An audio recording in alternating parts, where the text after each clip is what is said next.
Welcome to the Daily Thunder podcast, the rapid reaction version. Thunder versus the 76ers, scrimmage number 2 in the books. Thunder 102, 76ers 97, an improbable win for the Thunder.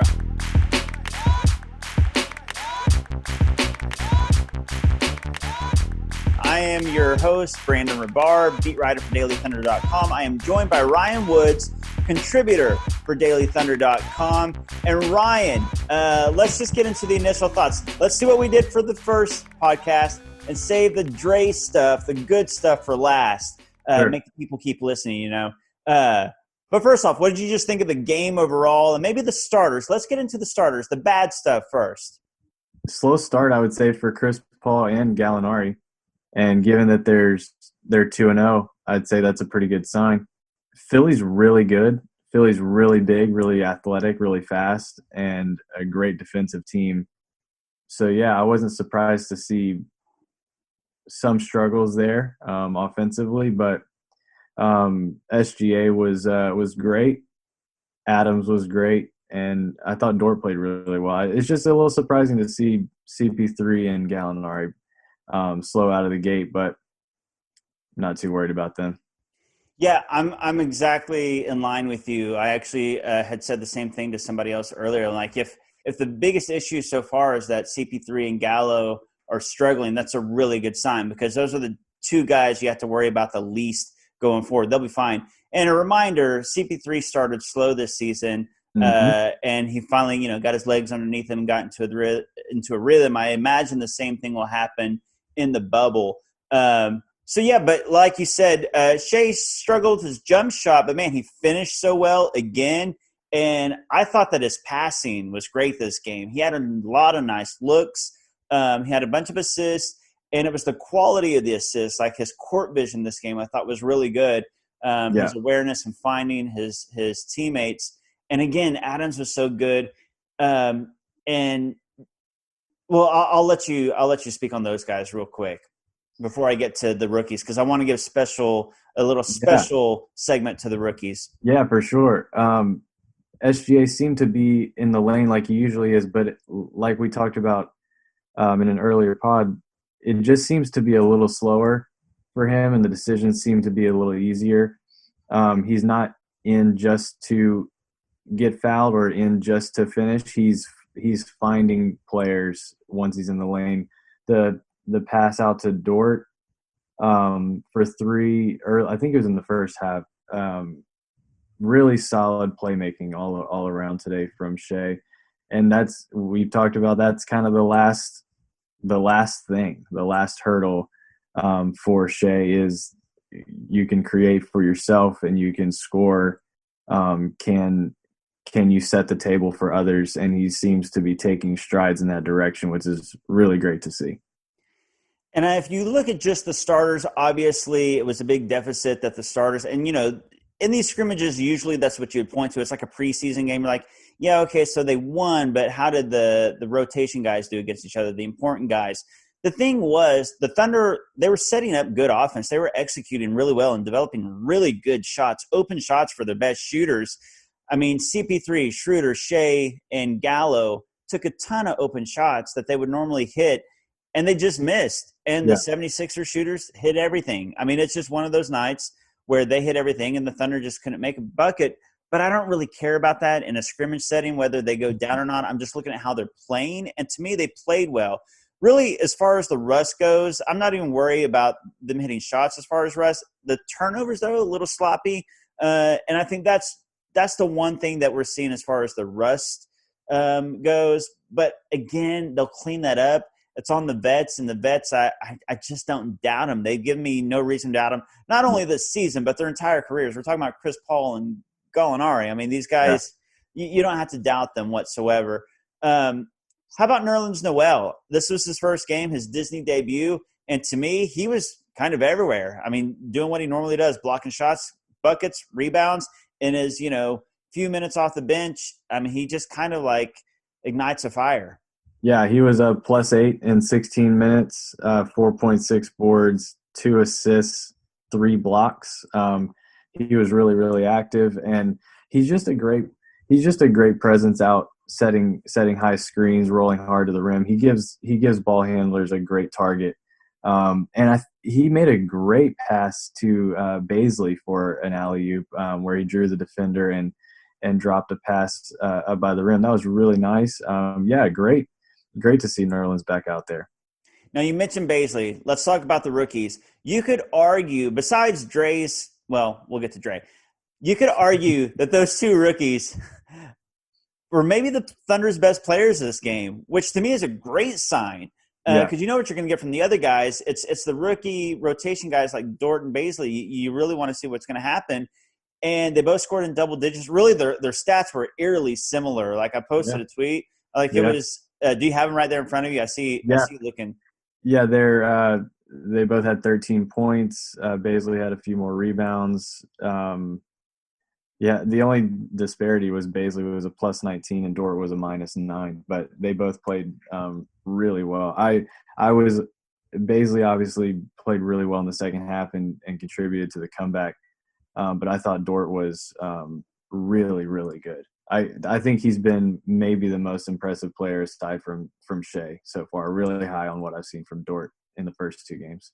Which is exciting. You know, it when it all comes down to it, you want Shea, Dort, and Baisley. Those are the guys for the future. Hmm. You want the seed games and these playoffs to be great experience for those guys and for them to build up that experience going forward.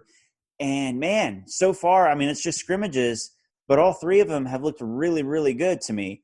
And yeah, the 3-point shooting from Dort and Baisley, Yeah, I mean, that's something that you really want to see. And they've yeah. been knocking down their 3-point shots. And Dort just looks so comfortable, no hesitation, just taking them. And that's what you love to see. That's what we've wanted to see out of a lot of Thunder two guards over the years is just when you get it, let it go. And he's he just looks really comfortable. He looks so much more set and it looks very repeatable. And I think he has solid mechanics and I think it's improved a ton since he joined the Thunder. Like in the last 6 months. It looks really, really good. Yeah, if you're just going by the eye test, his form, his release, his mechanics, they look good. And again, Yeah, that was the one knock on him, or else he would have been a first round pick.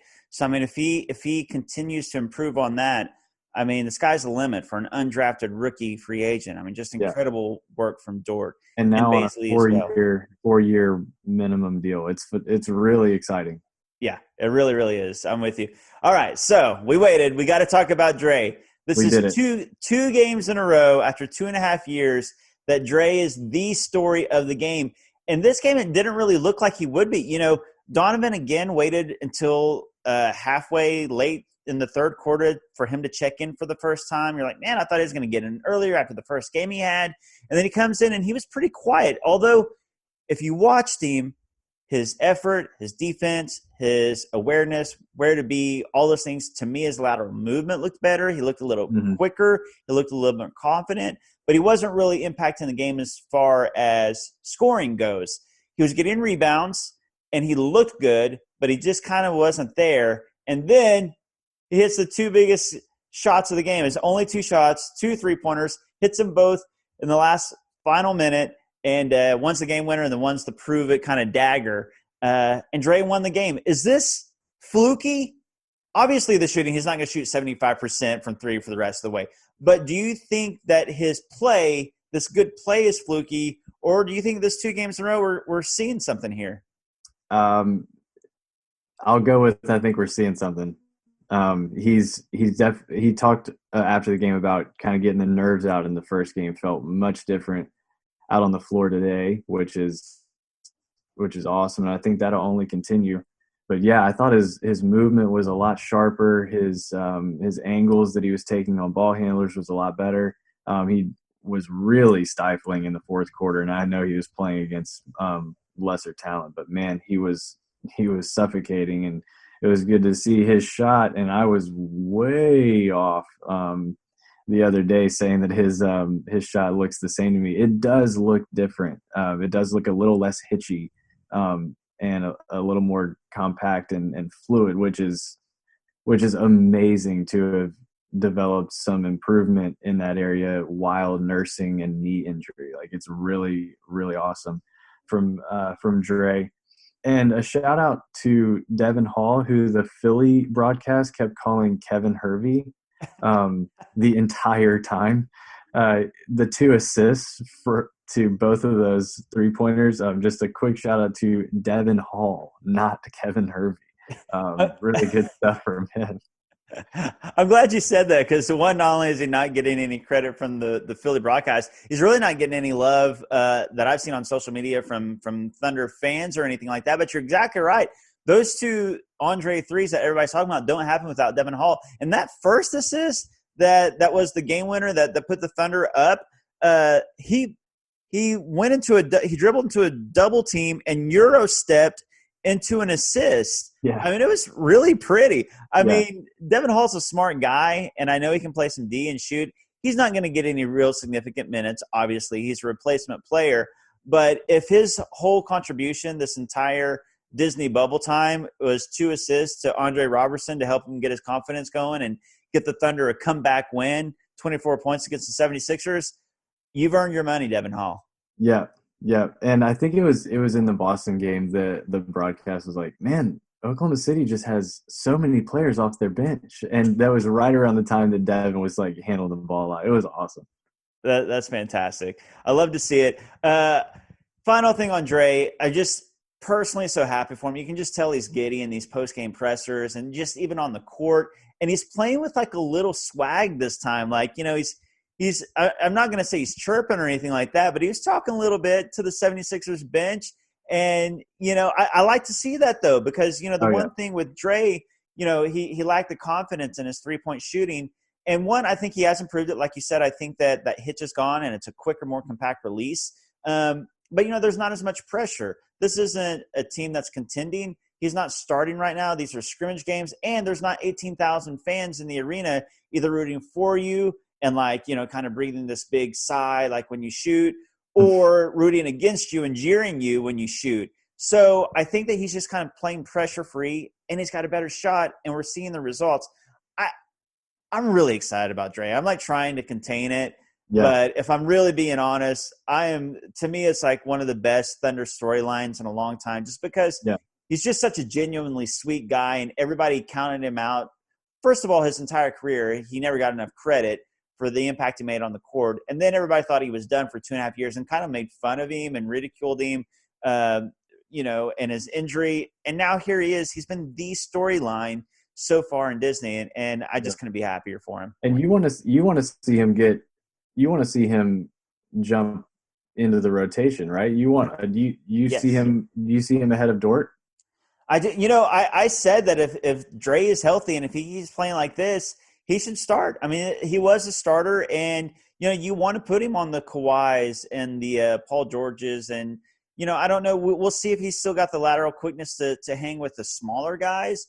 But, you know, the starting threes and the bigger twos, you know, I think if he doesn't start, because I love how Dort's playing as well, and I hate to take that away from him, I'd still want to see Dre get over 20 minutes a game in the rotation. And if he keeps getting his legs underneath him and looks quicker and quicker, he needs to. He can help this team. He can be an X factor. Yeah. And I think I was going to ask you, like, I don't think Dort's minutes are the ones he's going to take, to be honest, because of how I just think Robertson, after so much of the league has changed in the last couple of years, it just feels like Robertson now plays a different position. He was always oversized for the 2 guard, but I think it'll be Baisley that sees his minutes go down a little bit. And Oklahoma City is notorious for just shutting down rookies when it comes to playoff time.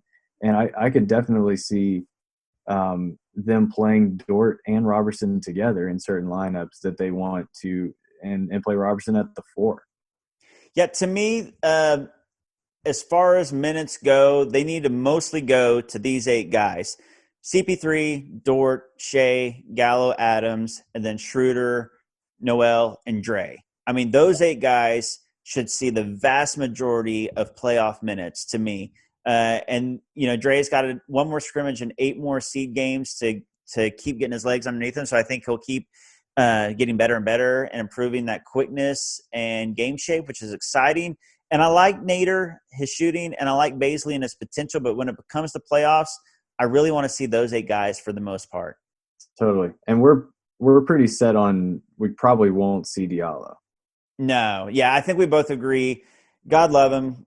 God bless him. But it's just a shooting. And, I just don't think that he's great at any one thing besides athleticism and dunking. And he's exciting. I don't think he's good enough as far as he's still got, maybe, I'd like to see what it could do with some minutes next year. I don't know, off the bench, but as far as like a playoff setting and meaningful minutes, I wouldn't give any to Diallo. Yeah, I'm with you there. I'm with you. But good for Dre. Just a phenomenal end to that game, and he's got a lot of momentum going for him. I'm excited to see what comes next. Well, I'll tell you what comes next is Tuesday against the Blazers at 5 p.m. Central Time. Can Dre make it a trilogy and be the story for 3 straight scrimmage games for the Thunder? I hope so. And Ryan and I will be back here with you after that game with another rapid reaction. Ryan, thank you for joining me again. Yes, sir. It was fun. And thank you for listening to the Daily Thunder podcast.